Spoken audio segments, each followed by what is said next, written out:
Ce matin, notre invité du jour n'est autre que Monsieur Floribert Anzoloni. Il va venir, nous venir. Monsieur Floribert, venez sur ses plateaux. C'est ce qui fait également la beauté de ses directs. Bonjour Floribert. Vous allez bien? Ça va. C'est la première fois dans le panier. Alors, vous allez choisir, vous allez vous mettre, c'est quoi votre couleur préférée? Ici, c'est un peu la tradition ici, hein. Je vous laisse choisir. Celle-là me plaît. Pourquoi? Parlez sur votre micro en fait, hein. Celle-là me plaît particulièrement. Pourquoi? Visuellement, elle me plaît. Allez, généralement, quand le vieux vient ici, il préfère ces fauteuils-là. Mais bon, je suis d'accord. Comment vous allez? Écoutez, la santé, ça va. Mhm. Le moral va bien. Ok, Malheureusement, le pays ne va pas bien. Nous sommes agressés. Donc, ok. voilà. Floribert Anzoloni, le mouvement citoyen, vous êtes parmi ces personnes qui, cette image, j'ai envie de dire, quand vous, je peux vous tutoyer, ça ne vous dérange pas? Je vous en prie, je t'en prie. Merci beaucoup. Quand on te voit, on voit le mouvement citoyen. Vous avez commencé avec Filimbi, et Filimbi, pratiquement les débuts du mouvement citoyen en République du Congo. Je vais juste te poser une question. C'est quoi en fait le mouvement citoyen? C'est une très bonne question. Les mouvements citoyens, c'est simplement, on va dire, la formalisation de l'organisation du citoyen qui s'engage.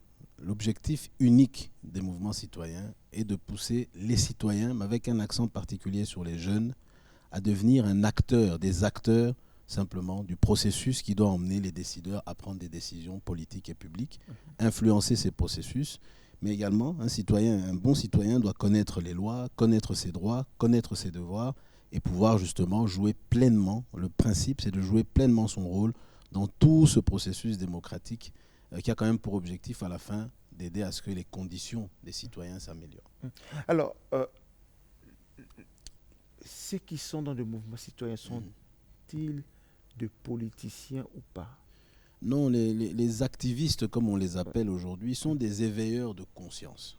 En réalité, nous sommes tous des citoyens égaux, mais certains ont décidé simplement de jouer, on va dire, un rôle peut-être un peu plus fort et de conscientiser, de sensibiliser les autres sur la nécessité d'être engagés dans tout ce processus Alors, démocratique. quand on parle de vous, souvent, tous ces activistes, quand on discute avec vous, vous le dites tellement bien, vous expliquez tellement les choses, mais sur le fait, c'est comme si les gens ne vous comprennent pas. Quand vous regardez comment les choses sont évoluées, après autant d'années, l'existence du mouvement citoyen ici en Azan, on va parler des Filimbi, on va parler des Pona Congo aujourd'hui que vous dirigez.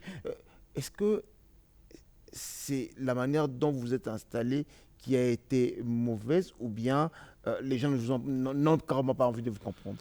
Non, d'abord, je pense que c'est un processus qui est long. C'est-à-dire que engager la population dans ce processus n'est pas chose facile. Le changement, les gens doivent d'abord comprendre l'importance de s'engager, comprendre la nécessité de participer au développement et à l'évolution du pays. Ça, c'est une première chose. Deuxième chose, il y a souvent une incompréhension. Les mouvements citoyens ne remplacent pas la population. Les mouvements citoyens ne remplacent pas les autres citoyens. Les mouvements citoyens sont simplement des véhicules qui disent nous allons conscientiser et éveiller les citoyens pour qu'ils s'engagent et s'impliquent. Donc, c'est à ce niveau-là, je pense que nous avons de temps en temps une incompréhension. Notre objectif à nous, c'est de faire en sorte que tous les Congolais, en tout cas la majorité des Congolais, s'impliquent. Nous ne sommes pas les citoyens, nous sommes une partie des citoyens et nous devons mobiliser les autres. Donc, notre rôle aujourd'hui, je pense, continue à être effectif. Malheureusement, peut-être, nous n'avons pas encore atteint un nombre majoritaire de la population. Nous n'avons pas encore réussi à sensibiliser la grande majorité de la population pour qu'elle s'engage dans ce processus qui doit nous emmener, toujours encore une fois, à ce que les conditions de vie des Congolais et des citoyens s'améliorent. Donc, vraiment une nuance importante, Jessie. Nous ne remplaçons pas les citoyens. Nous ne sommes que des simples éveilleurs, conscientisateurs, et ensuite, chaque citoyen doit pouvoir s'engager. Mais des éveilleurs qui se sont beaucoup plus, très souvent, engagés aux côtés des opposants. Non, C'est ce qui vous a donné cette mauvaise connotation, peut-être. oui, je pense que l'engagement, nous ne sommes pas engagés aux côtés des opposants. Nous nous sommes engagés pour des causes communes et les opposants ou tout autre citoyen se sont également engagés pour les mêmes causes communes. Quand vous regardez entre 2015 et 2018, quand ces mouvements citoyens naissent, la cause pour laquelle nous nous sommes engagés, c'est le respect de la Constitution. Point. les opposants se sont également engagés pour la même cause, et ça a probablement donné l'impression que nous étions engagés avec et aux côtés des opposants. Nous nous engageons pour des causes, et ensuite cette cause peut être portée par tous les citoyens qui estiment que la cause est commune, on va dire. Alors, mouvement citoyen, qui dit mouvement citoyen, parle de la société civile. Finalement, on ne sait pas savoir qui est société civile, qui n'est pas société civile. J'ai eu à recevoir sur ces mêmes plateaux des activistes, membres de la société civile. Je voudrais que tu regardes ça, et puis on va revenir après pour parler. Regardons ceci. La société civile soit considérée comme un des acteurs dans la construction d'un état de droit, donc qui vit, qui propose, qui contre-attaque et qui fait fléchir le pouvoir lorsque le pouvoir s'écarte de la ligne constitutionnelle. S'il faut réagir, vous direz quoi? Et en tant que citoyens, l'erreur que nous commettons, c'est de laisser toute notre destinée entre les mains des politiciens. Ni la Constitution, ni les textes ne l'ont dit. Nous devons les suivre. Nous devons éventuellement les poursuivre et, les cas échéants, les écarter. Pensons qu'une démocratie se nourrit de l'information parce qu'il faut des citoyens éclairés. Et un citoyen éclairé est un citoyen qui s'informe sur la marche de son pays. Donc, pour voter utilement, il faut avoir l'information. Savoir qui a fait quoi, l'a-t-il bien fait, s'est-il enrichi, qui a fait progresser la société. C'est ça à peu près le rôle que nous avons par moment de médiateur dans la société. Vous luttez pour qu'il y ait un bon citoyen en République démocratique du Congo. Les vrais problèmes que nous avons dans notre pays, c'est l'analyse que nous avons faite. Nous cherchons des bons politiciens. Mais le bon politicien vient des bons citoyens. Si nous avons les citoyens qui se complaisent dans la médiocrité, qui pensent qu'on peut les acheter leur voix avec quelques t-shirts, avec quelques discours au relent tribaliste, on peut les manipuler, ils produiront une classe politique médiocre, tribaliste et prédatrice. Donc les plus grands problèmes que nous devons faire, c'est de forger une citoyenneté qui sera suffisamment exigeante pour estimer être représentée par ceux qui l'incarnent réellement. Comment tu réagis? Non, je souscris à une bonne partie des éléments qui ont été dits. La première chose, effectivement, c'est que avant d'être un bon politicien, il faut avant tout être un bon citoyen. Une personne qui n'a pas été un bon citoyen ou qui n'est pas un bon citoyen sera difficilement un bon politicien. Tout politicien est avant tout un citoyen. Donc je souscris à ce qui a été dit par mes confrères. Alors aujourd'hui, vous créez Pona Congo. C'est quoi d'abord? Alors, nous ne créons pas Pona Congo. Pona Congo est un réseau réseau citoyen qui a été créé depuis un peu plus d'une année, on va dire 12 à 15 mois. C'est un état d'esprit, j'insiste. Vous aviez dit tout à l'heure que je suis le patron de Pona Congo. Pona Congo n'a pas de patron. Pona Congo est un état d'esprit. C'est le rassemblement simplement de tous ceux qui aiment le Congo, de tous ceux dont le cœur bat pour le Congo et de tous ceux qui veulent que le Congo aille de l'avant. L'idée en créant Pona Congo, justement, était de dire, aujourd'hui, la seule chose qui nous rassemble, la seule chose qui nous réunit en tant que Congolais, c'est le pays que nous avons. Au-delà de nos accointances particulières dans tous les domaines, tous ceux qui aiment le Congo devraient être capables de se rassembler, de s'unir lorsqu'il s'agit d'agir ensemble pour l'intérêt du Congo. C'est ça Pona Congo. C'est un réseau citoyen, ce n'est pas une organisation, c'est un état d'esprit. Alors, un état d'esprit, un réseau, alors c'est comme ça, un réseau, il y a plus de mouvements citoyens qui se sont engagés dans Pona Congo. Mais est-ce qu'aujourd'hui, tel qu'il disait Hervé, tel qu'il disait M. Kapiamba ou bien Israël, est-ce qu'aujourd'hui, il est possible, tel que les choses se présentent aujourd'hui, il est possible de créer ces citoyens que tout le monde rêve au Congo? C'est un processus. Je pense qu'il est possible d'y arriver, mais ne pensons simplement pas que c'est quelque chose qui va arriver de manière spontanée ou ponctuelle. C'est un processus. C'est pour ça qu'il faut de manière permanente que des citoyens qui sont déjà suffisamment engagés sensibilisent d'autres, conscientisent d'autres, éveillent les consciences des autres pour que ces citoyens soient de plus en plus nombreux. Et à un moment donné, le nombre critique sera atteint. Et je pense que nous aurons un environnement dans lequel les citoyens sont véritablement des citoyens engagés positivement. L'engagement n'est pas non plus signe d'agressivité, n'est pas signe de violence, mais c'est simplement qu'il est important que nous qui donnons en fait entre guillemets, une partie de nos pouvoirs aux uns et aux autres, puissions rester engagés dans ce processus démocratique pour nous assurer que ce qui est fait dans l'intérêt de tous ou de la majorité d'entre nous du moins. Mais qu'est-ce qui fait que, on va parler tout à l'heure des consultations populaires que vous êtes en train d'organiser, pourquoi, comment, mais la question, j'étais en train de réfléchir avec mes équipes hier en préparant cette émission, mais qu'est-ce qui fait que c'est seulement la veille des élections que le mouvement des citoyens devient très actif, mais pendant toute l'année, pendant tous les quinquennats, appelons ça comme ça, pendant tous les quinquennats, c'est comme si les gens sont préoccupés à autre chose, c'est seulement la veille des élections, à qui commence les élections, qu'on commence à parler mouvement citoyen, qu'on commence à crier qu'il faut un bon citoyen, qu'on commence à donner toutes ces leçons. Mais pendant tout ce temps, pourquoi ne vous activez pas à le faire? Non, je pense que les mouvements, les citoyens engagés, je préfère les appeler comme ça, agissent de manière permanente. Ce qui se passe aussi en réalité, c'est que la visibilité, les médias, la presse, les uns et les autres s'intéressent beaucoup plus à ces activités à la veille des élections. Ça, c'est une première réalité. Je vais vous donner un exemple, Jesse. Je te donne un exemple. Mais la question de l'agression du Rwanda, si vous vous rappelez, ce sont les mouvements citoyens qui, les premiers, se sont mobilisés, ont commencé à se mobiliser il y a 2 ans aujourd'hui, je pense, plus ou moins, pour que l'ambassadeur du Rwanda qui était ici, M. Karega, soit expulsé. Pourquoi? Parce que nous avions estimé que les propos qu'il avait tenus à cette époque-là étaient des propos qui ne respectaient pas du tout la dignité du Congolais, étant donné qu'il avait simplement rejeté le fait qu'il y ait eu des massacres en RDC depuis aujourd'hui une 20aine d'années. Donc, je pense que c'est important. Deuxièmement, les mouvements citoyens et d'autres structures, des citoyens engagés, se sont engagés sur plusieurs dossiers économiques. Lorsqu'aujourd'hui, le dossier d'Anne Gertler donne en quelque sorte, commence à donner les résultats qu'il donne aujourd'hui, c'est parce que des citoyens engagés, les mouvements citoyens, le Congo n'est pas à vendre et d'autres structures se sont engagés et mobilisés depuis 2 ou 3 ans sur ces questions-là. Je pense qu'on a peut-être l'habitude de voir les mouvements citoyens uniquement dans la rue, en train de manifester avec des pancartes, et c'est pour ça qu'il est parfois difficile de voir ce qui est fait à côté. Nous nous sommes engagés sur différentes questions, sur les questions des passeports, sur énormément de questions, je pense, depuis 4 ou 5 ans, qui ne sont pas forcément liées avec le processus électoral. Alors, parlons de ces consultations populaires qui... vous organisez dans le cadre de Pona Congo. Tout à fait. Vous dites consultation populaire Congo Tolingi. C'est quoi exactement?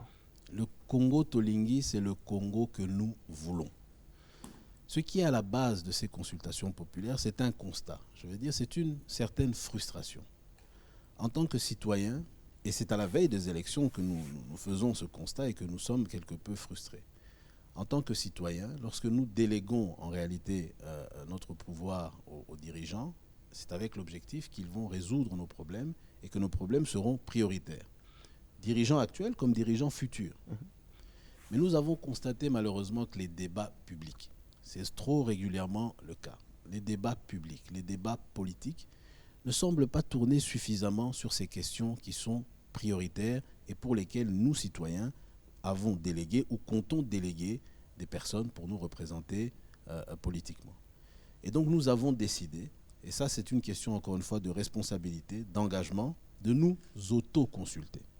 En nous auto-consultant, nous allons faire une évaluation sur nos défis, sur nos attentes, également donc définir nos propres priorités et ensuite définir également les engagements que nous aimerions voir prendre les dirigeants politiques, les dirigeants publics de demain, qui doivent être élus d'ici la fin de l'année, vis-à-vis des citoyens.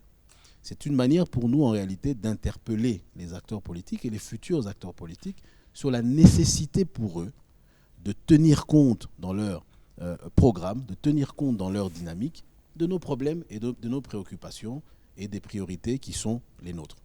C'est dans ce contexte-là donc que nous avons décidé de nous auto-consulter en lançant ces consultations. J'aime bien le mot, auto-consulter. Vous allez vous auto-consulter.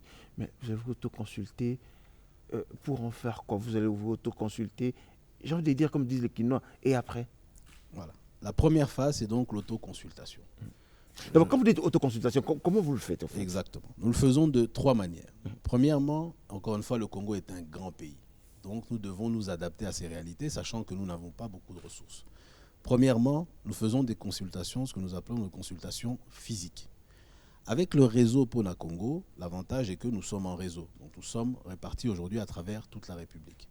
Donc nous avons lancé il y a quelques jours une 35 consultations physiques dans les 35 villes que compte le Congo. Parfois on dit 33, 34, 35, mais il y a des villes qui doivent être validées, je pense. Nous avons pris 35 villes et nous avons lancé des consultations physiques dans ces 35 villes. Deuxièmement, nous allons également nous sommes en train de préparer l'organisation de rencontres populaires. C'est-à-dire nous allons dans plusieurs villes du pays demander aux Congolais de venir s'exprimer. C'est vraiment une tribune, ce sont des tribunes d'expression populaire. Parler de leurs défis, parler de leurs problèmes et pourquoi pas commencer à parler des solutions qu'ils pourraient trouver utiles pour leurs problèmes et des attentes vis-à-vis des citoyens. Troisième catégorie, ce sont des rencontres thématiques. Nous allons également échanger avec les différents groupes, on va dire qu'on appelait thématiques. Vous avez d'un côté les mamans maraîchères, vous avez les étudiants, vous avez les personnes vivant avec handicap. Nous voulons également que ces gens s'expriment, qu'ils puissent également nous faire part de leurs problèmes, de leurs priorités. Et dernière méthode, ça va être à travers une consultation virtuelle qui va être lancée à la fin de cette semaine. Nous avons un petit outil informatique qui permettra alors à tout citoyen, peu importe où il se trouve, au Congo comme à la diaspora est également importante, de pouvoir justement s'exprimer et de faire part de ses problèmes, de ses priorités, de leurs priorités, pour qu'en fait, à l'issue de ce processus, nous puissions élaborer un premier, on va dire, cahier des charges, qu'on appelle symboliquement contrat social, mais un premier cahier des charges qui deviendra alors un outil que tout citoyen, en tout cas engagé, devrait ou pourrait, je dirais, utiliser vis-à-vis d'un futur, d'une personne qui voudrait obtenir sa voix dans le processus électoral. La question, vous élaborez le cahier des charges, j'imagine, vous élaborez le cahier des charges. Ce cahier des charges, c'est pour en faire quoi? Pour le donner aux dirigeants, pour contraindre les dirigeants à faire des choses comme vous le voulez? C'est là où j'arrive pas à comprendre. Très bonne question. Ce cahier des charges, la première des choses, il faudrait que les Congolais, une grande partie des Congolais s'approprient ce cahier des charges. Donc, dans la première phase, on essaie de toucher un maximum de Congolais. C'est pour ça que je vous parle de répartition géographique d'abord, dans les 35 villes. Dans les territoires également, nous avons des points focaux dans quasiment tous les territoires qui ont commencé un processus de sensibilisation. Donc, il y a d'abord une question d'appropriation. Nous voulons que les Congolais s'approprient, participent d'abord et ensuite s'approprient ce cahier des charges. Deuxièmement, nous mettrons ce cahier des charges à la disposition de toute personne qui souhaite, qui aimerait, dans le processus électoral à venir, que nous, citoyens, nous lui donnions une partie de notre pouvoir. L'idée étant pour nous de pousser, encore une fois positivement, ces personnes à intégrer ces priorités, ces problèmes, ces défis dans leur programme de gestion, dans leur programme de gouvernement.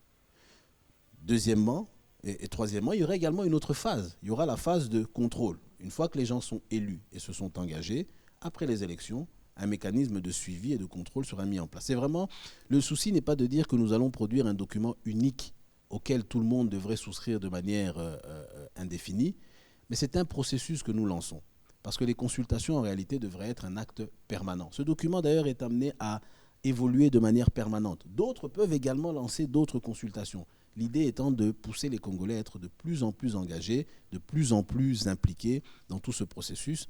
Ce n'est que de cette manière que nous nous assurons que ceux à qui on délègue une partie de notre pouvoir réalisent véritablement ce que nous voulons qu'ils réalisent. Alors, moi j'ai envie de réfléchir comme le commun de mortels, hein, les Congolais lambda pour réfléchir. Celui qui est en dessous, il dit le problème des Congolais, tout le monde le connaît. Nos problèmes, on les connaît, sont le problème depuis 1960, sont le même problème. S'il faut faire une consultation populaire, on vous dira la même chose. Mais qu'est-ce qu'il y aura de nouveau qui n'a pas encore été fait? L'éveil citoyen. Vous savez, même quand on dit que les problèmes sont connus, ils sont connus de tous. On va dire que les gros problèmes sont connus. Je suis d'accord avec toi, Jessie. Mais prioritairement, je peux vous assurer que les problèmes que les gens de Bouta définissent comme problèmes prioritaires ne sont pas forcément prioritairement les mêmes que les gens de Fizi, les gens de Mbandaka, les gens de Ingende ou les gens d'un autre coin du pays. Mais au moins, le grand tableau, c'est pratiquement le même. Absolument. Ça, c'est d'abord une première réalité. Le grand tableau est le même, mais encore une fois, il faut que nous, notre objectif, c'est d'éveiller les citoyens. Nous voulons que les citoyens deviennent des acteurs. Comme nous avons constaté aujourd'hui que les débats publics ne les prennent pas en compte, la question est de savoir comment faire en sorte pour que ces débats les prennent en compte. C'est ça la réalité. Comment faire en sorte pour que les acteurs politiques publics prennent en compte ces problèmes. Nous nous sommes dit, pour qu'ils prennent en compte ces problèmes, mais essayons d'harmoniser. Ces problèmes sont multiples, essayons de nous retrouver autour d'un même support, autour d'un même document, autour d'un même cahier des charges, qui deviendra en fait un cahier de plaidoyer. Si vous voulez que les dirigeants aillent dans votre sens, si vous voulez que les futurs dirigeants fassent ce que vous voulez, organisez-vous, mobilisez-vous, et encore une fois, plus vous serez nombreux, plus vous serez capables d'imposer en fait que ces problèmes, qui sont globalement connus, soient suivis par les dirigeants. C'est ça l'idée. Et nous profitons très clairement de ce processus électoral en cours pour mobiliser la population autour de cette question-là, les mobiliser pour qu'eux imposent aux futurs dirigeants de prioriser les problèmes auxquels les citoyens font face. Donc en réalité, c'est un moyen de sensibilisation, de conscientisation et d'éveil. L'enjeu n'est pas tellement d'identifier les problèmes, effectivement, qui sont connus. L'enjeu est de faire en sorte que les citoyens commencent à se mobiliser eux-mêmes d'ailleurs autour de ces problèmes-là, ensemble, de manière cohérente, pour justement être suffisamment forts pour pousser démocratiquement, toujours Jessie, j'insiste, pousser les dirigeants à prendre beaucoup plus en compte ces problèmes que ça n'a été le cas. Nous sommes dans un pays où les débats d'idées n'existent pas. Les gens sont dans, j'ai envie de dire, dans ce qui est pratiquement terre à terre. Vous verrez difficilement les gens en train de réfléchir, en train de débattre, même les politiciens, vous verrez difficilement les gens en train de débattre des débats d'idées. Ça n'existe pas. Mais aujourd'hui, vous amenez cette histoire de cahier des charges, contrat social, alors que disons-nous les choses en face. J'aime bien cette émission parce que pour le moment, c'est des choses en face. Disons-nous les choses en face. Les élections approchent. Demain, les Congolais aujourd'hui, voter, c'est un t-shirt, c'est un casier de bière, c'est argent, cadeau. C'est que le politicien amène comme cadeau ce qui fait de lui la personne la plus populaire du coin. Est-ce que vous avez la politique de vos moyens? Alors, Jessie, je vais te dire à quel point moi-même je suis agréablement surpris. Nous avons lancé ces consultations depuis 2 semaines. Nous les avons lancés aujourd'hui dans une 15aine de villes. De Mbandaka à Buta, de Buta à Uvira, de Uvira à Kindu, et ainsi de suite. Je peux t'assurer, Jessie, qu'en réalité, les citoyens veulent parler des choses, des problèmes. Les citoyens veulent que leurs problèmes soient résolus. Les citoyens ont envie d'être engagés. La réalité, et vous l'avez dit, c'est que, et la question que je me pose, est-ce qu'on leur donne suffisamment l'occasion de le faire? Est-ce que ce ne sont pas finalement les leaders d'opinion politique et non politique, je dis bien, est-ce que ce ne sont pas ces leaders d'opinion qui ne donnent pas le cadre nécessaire aux citoyens pour pouvoir s'exprimer? En tout cas, après 2 semaines aujourd'hui, je peux t'assurer que dans tous ces coins du pays, les citoyens s'expriment de manière très intéressante et de manière responsable et disent clairement ce qui ne va pas. Donc, je pense que oui, il y a véritablement un problème de société, surtout sur le processus, sur cette question démocratique. Les élections sont souvent vues comme des moments pour distribuer des t-shirts, bénéficier de choses et d'autres.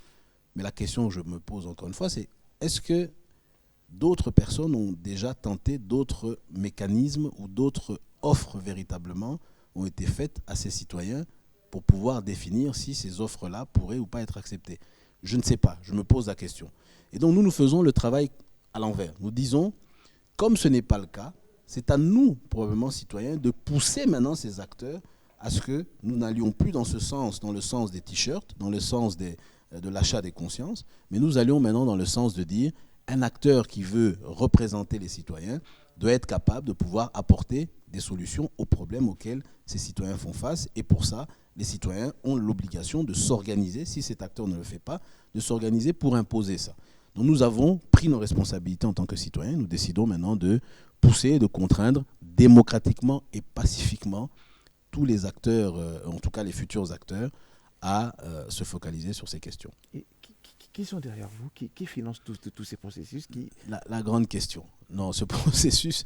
Tout ce que vous faites quand tu vas des Bouta, toutes les provinces que tu as citées, toutes les grandes villes que tu as citées, qui finance ces processus? Qui est derrière ça? Non, il n'y a rien de caché dans ce processus. Nous, en tant que citoyens, en tant que mouvement, nous faisons cela en partenariat avec le CEPAS, que vous connaissez, qui est un centre d'études sociales qui fait partie de l'Église catholique, qui a pour mission justement d'organiser, d'aider les citoyens un petit peu à s'organiser et à s'engager de manière citoyenne dans la société sur les questions sociales.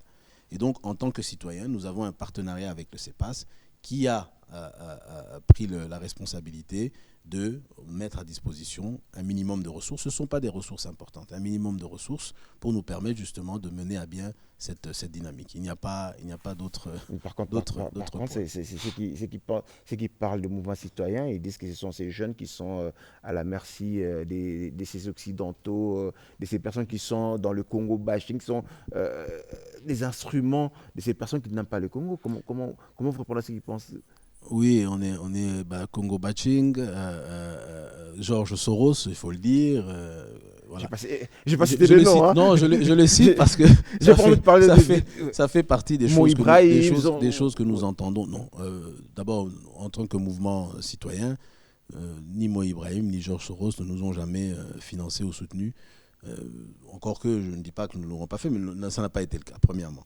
Deuxièmement, je trouve ça dommage, très dommage, que nous, Congolais, pensions que pour qu'un Congolais agisse, pour qu'un Congolais décide d'agir de manière, on va dire, responsable, de manière citoyenne, il faut qu'il y ait derrière un individu, généralement un blanc, qui doit lui dire « fais ceci, fais cela ».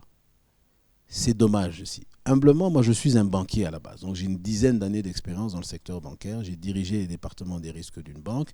Et donc, ce qu'on est en train de me dire, c'est qu'en tant que cadre congolais, pour que je puisse m'engager pour mon pays, il faudrait que George Soros ou Mo Ibrahim soient derrière moi et me financent. Je trouve ça réducteur, extrêmement réducteur. Donc, je pense que ça fait partie finalement de la stratégie, je pense, de ceux qui sont contre ou s'opposent à l'engagement de ces mouvements citoyens. Je ne dis pas que les activistes ou les citoyens engagés sont parfaits, attention. Nous sommes tous des êtres humains avant tout. Mais ce que je dis, c'est que la grande majorité de ces dynamiques sont d'abord engagées pour le bien-être, je pense, en tout cas, des Congolais, ou en tout cas veulent aider à ce que le Congo aille de l'avant. Et tout ce qui se dit autour, je pense, c'est énormément de manipulation. Il n'y a pas de tout ça. Alors, vous avez parlé de beaucoup de choses. Vous avez parlé de ces contrats sociaux que vous vouliez mettre en place pour le Congo que vous voulez, Congo Tolingi. Mais le gouvernement dans tout ça, le gouvernement actuel, peut-être qu'il pourrait être le gouvernement des 5 prochaines années, on ne sait jamais, les élections arrivent, peut-être que ce sera le même régime qui pourrait continuer les 5 prochaines années. Vous le mettez où? Comment vous vivez avec eux? C'est-à-dire, comment nous vivons avec eux par rapport au contrat social ou comment nous vivons avec eux? Par rapport au contrat social, à quel niveau? Ah non, mais nous espérons que si les gouvernants actuels veulent conserver démocratiquement le pouvoir lors des élections à venir, et jusqu'aujourd'hui, malheureusement, beaucoup ne le font pas. Malheureusement, le temps nous fait défaut. On me dit qu'il me reste plus que 5 minutes pour terminer cette émission. Je rappelle, j'ai reçu sur ce plateau M. Floribert Anzoulouni. Comment vous définir en fait? Activiste du mouvement citoyen? Non, je suis un citoyen engagé. Le mot activiste, on l'utilise à tort et à travers. Moi, je suis simplement un citoyen engagé. Je suis un citoyen engagé qui organise des consultations dans le cadre de Pona Congo Oyo Tolingi, ces consultations pour définir un contrat social. J'ai bien retenu la leçon. Alors, ceux qui nous ont suivis, comment vous contacter, qui aimeraient bien participer à ces consultations, comment faire pour vous contacter? C'est très bien. Alors, sur mon question, nous avons plusieurs pages sur les réseaux sociaux. Nous avons un site internet congotolingi.org. Nous avons un site internet ponacongo.org. Et donc, bientôt, dans les jours à venir également, nous allons communiquer sur les rencontres thématiques avec les coordonnées, numéro de téléphone, adresse email, qui permettront alors à ceux qui veulent participer, parce que nous voulons vraiment que les gens participent de manière thématique à ces rencontres-là, puissent y prendre part. On va terminer, on va se lever pour terminer. Nous avons l'habitude dans cette émission, lorsque la personne vient pour la première fois, c'est pour la première fois dans cette émission en fait. C'est la première fois. Et c'est pas la première fois à la télévision nationale. Hein? Non, pas la première fois. Ok. Au moins, la télé, comme j'ai dit, c'est la seule télévision en République du Congo qui fonctionne avec l'argent du contribuable congolais. C'est notre télévision à nous tous. Mais voilà. Après, vous allez choisir quelque part. Hein. Vous allez, je vais tenir le micro. Vous allez nous laisser un mot qui restera pour la prochaine. Tous les invités qui viennent, ça donne à cet exercice. Tu écris quoi? Le Congo nous appartient à tous. C'est le slogan du mouvement citoyen Filimbi que j'ai participé à construire et que je ne coordonne plus. Ça également, c'est bien de le partager. Depuis le mois de décembre dernier, nous avons renouvelé tous les membres de la coordination de notre mouvement conformément à notre charte et dans le respect des limites de mandat, si on peut dire ça comme ça, de notre charte. Et donc notre slogan, c'est le Congo nous appartient à tous. Je pense que ça résume pleinement l'engagement que nous, citoyens, au sein du mouvement Filimbi, avons, qui est celui de dire que tous les Congolais doivent s'engager individuellement pour que le Congo aille de l'avant. Il ne faut pas attendre que l'autre change le Congo. Le pays nous appartient à tous. Il est donc important que chacun joue son rôle à son niveau. Et c'est l'ensemble de ces engagements qui fera avancer le Congo. On va terminer par là. J'ai entendu comment vous réfléchissez depuis, vous avez depuis Filimbi, parce que vous avez coordonné Filimbi, vous êtes allé en exil, vous êtes revenu. Pourquoi vous engagez pas en politique carrément? L'engagement politique est une question personnelle. C'est-à-dire que c'est une responsabilité, c'est une décision personnelle. Donc peut-être que dans un avenir, dans l'avenir, ce sera le cas. Mais c'est une décision personnelle qui sera prise le moment venu. Parce qu'à vous entendre parler, vous vous plaignez. Tout le monde s'est plaint aujourd'hui de politicien, le politicien. Mais, et pourtant, il y a de ces Congolais, le Congo nous appartient à tous, il y a de ces Congolais qui sont prêts à tout pour ces Congos, mais qui ne s'engagent pas, en fait. Et c'est un trop bon point. Et c'est exactement aussi ça. C'est à ça. Vous savez, quand vous regardez les consultations, c'est à ça que nous voulons pousser ceux qui veulent vraiment que les Congolais aillent de l'avant. Ceux qui ne s'engagent pas, généralement, vous disent le politique est un milieu sale. C'est pour les gens qui ne veulent pas, les gens qui veulent voler. Mais ici, justement, nous voulons changer le paradigme et dire non. Discutons des problèmes et tous ceux qui ont des solutions à ces problèmes devraient s'engager, en espérant que ce sont ceux qui ont véritablement des bonnes solutions qui vont s'engager. Donc, voilà, il faut que plus de citoyens de qualité, je pense, s'engagent en politique pour que le changement que nous voulons ait lieu. Le mot me revient, j'ai entendu ces mots sur ces plateaux il y a quelques jours. Il faut que les citoyens de qualité s'engagent. Lorsque j'ai discuté avec les amis qui sont à la CENI, ils m'ont donné des estimations. On est aujourd'hui plus ou moins 30 ou 40 000 candidats pour 500 sièges au Parlement. Le moyen le plus facile, c'est d'être politicien, d'être député en RDC aujourd'hui pour gagner sa vie. Pensez aussi. Oui, mais malheureusement, c'est la perception que nous avons aujourd'hui. C'est que lorsque vous entrez en politique et que vous occupez une fonction politique, beaucoup de gens se sont plaints sur le salaire des députés. C'est-à-dire que sur les véhicules qui ont été donnés aux députés, sur les conditions dans lesquelles les acteurs politiques, dès qu'ils occupent des fonctions politiques, leur vie change. On le voit, c'est visible.